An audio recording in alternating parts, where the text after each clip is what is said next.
Selamat pagi, anggota jemaat dan simpatisan GKI Karangsaru. Pagi ini kami keluarga Simon sungguh berbahagia karena dapat menemani oma opa, bapak ibu, saudari-saudari dan adik-adik sekalian dalam membaca dan merenungkan firman Tuhan.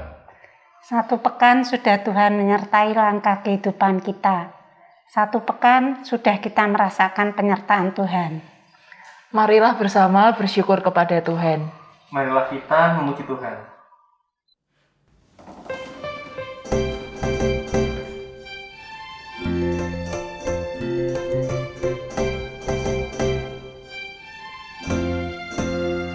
Tuhan mengutus kita ke dalam dunia, bawa pelita kepada yang gelap.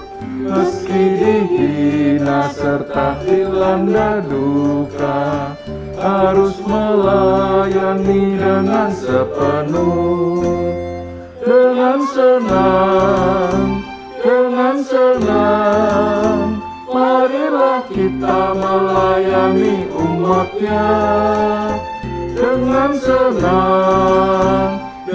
senang, berarti kita memuliakan namanya.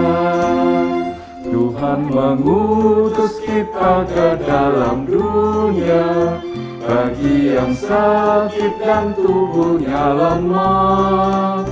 Meski dihina serta dilanda duka, harus melayani dengan sepenuh. Dengan senang, marilah kita melayani umatnya. Dengan senang, berarti kita memuliakan namanya. Jemaat Tuhan, sebelum kita membaca dan merenungkan firman Tuhan, mari bersama kita berdoa. Bapa Surgawi, kami bersyukur atas kesempatan yang indah di akhir pekan ini, di mana kami boleh berkumpul bersama dengan keluarga kami untuk membaca dan merenungkan firman-Mu. Kiranya Roh-Mu yang kudus memberkati kami, agar kami boleh mengerti, memahami firman-Mu, dan kami boleh melakukannya dalam hidup kami hari lepas hari. Bersabdalah ya Bapa, karena kami sungguh rindu untuk mendengarkannya. Dalam nama Tuhan Yesus kami berdoa. Amin. Tema renungan firman Tuhan hari ini adalah empati. Bacaan diambil dari Roma 12 ayat 9 dan 10. Hendaklah kasih itu jangan pura-pura. Jauhilah yang jahat dan lakukanlah yang baik. Hendaklah kamu saling mengasihi sebagai saudara dan saling mendahului dalam memberi hormat. Demikianlah sabda Tuhan. Syukur kepada Allah. Jemaat Tuhan, dikisahkan ada seorang tua yang jatuh pingsan di sudut jalan kumuh di bagian kota Brooklyn, Amerika Serikat.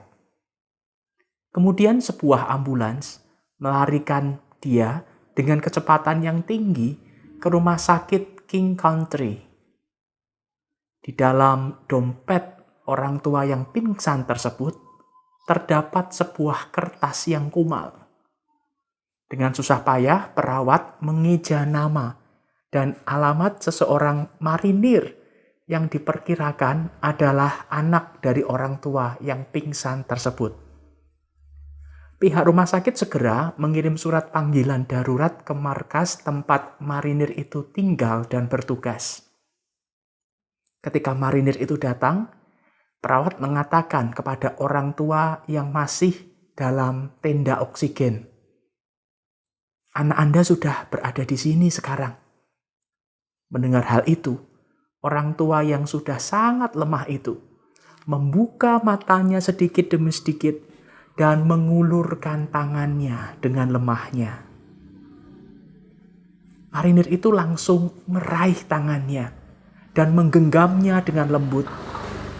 Marinir itu duduk di dekat tempat tidur sambil memegang tangan Pak Tua selama 4 jam berikut.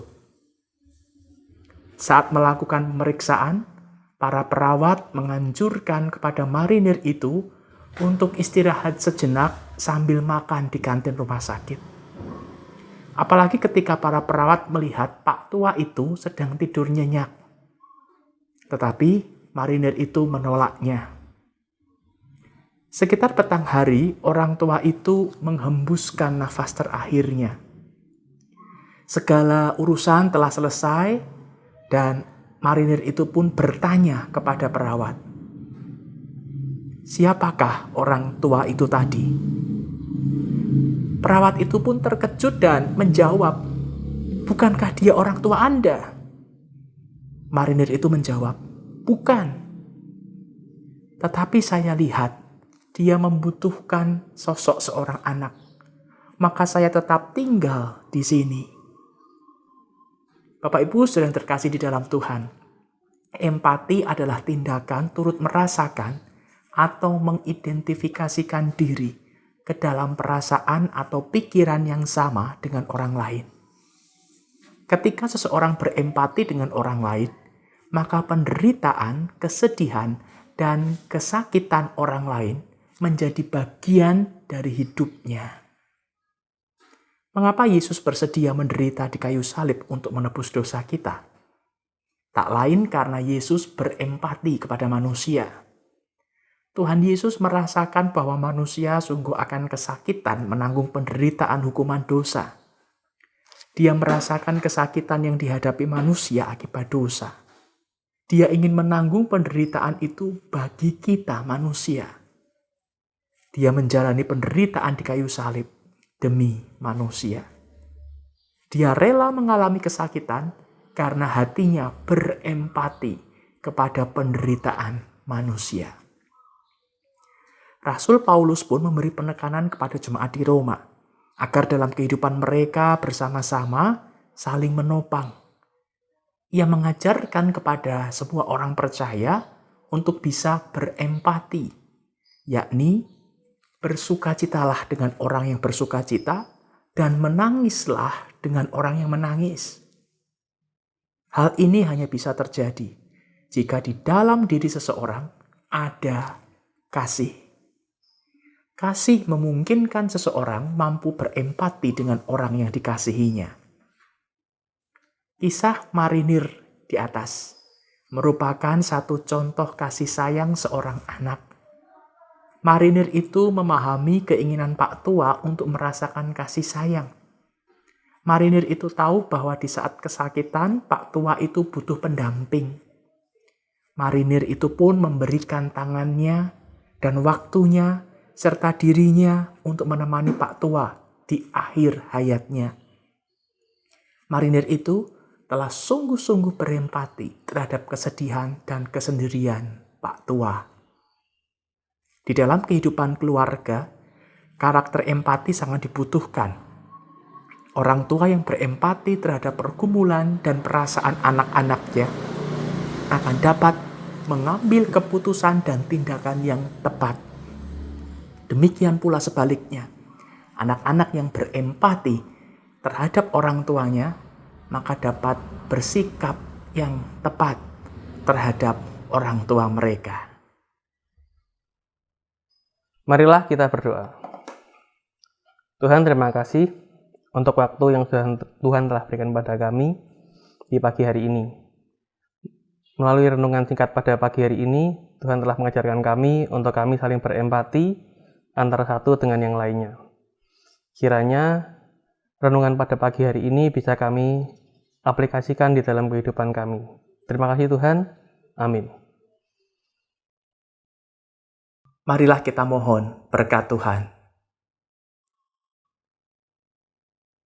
Kiranya berkat dari Allah Bapa kita, kasih dari Tuhan kita Yesus Kristus, dan penyertaan dari Roh Kudus memampukan kita untuk menjadi pribadi-pribadi yang mampu berempati kepada orang-orang di sekitar kita. Mulai dari hari ini sampai Maranatha, ketika Tuhan Yesus datang menjemput kita. Amin. Tuhan menginginkan kita, anak-anaknya, memiliki empati kepada sesama. Memang tidak mudah menjadi pribadi yang berempati kepada sesama. Tetapi dengan pertolongan Roh Kudus, kita akan dimampukan untuk berproses menjadi pribadi yang memiliki empati kepada sesama. Sampai jumpa.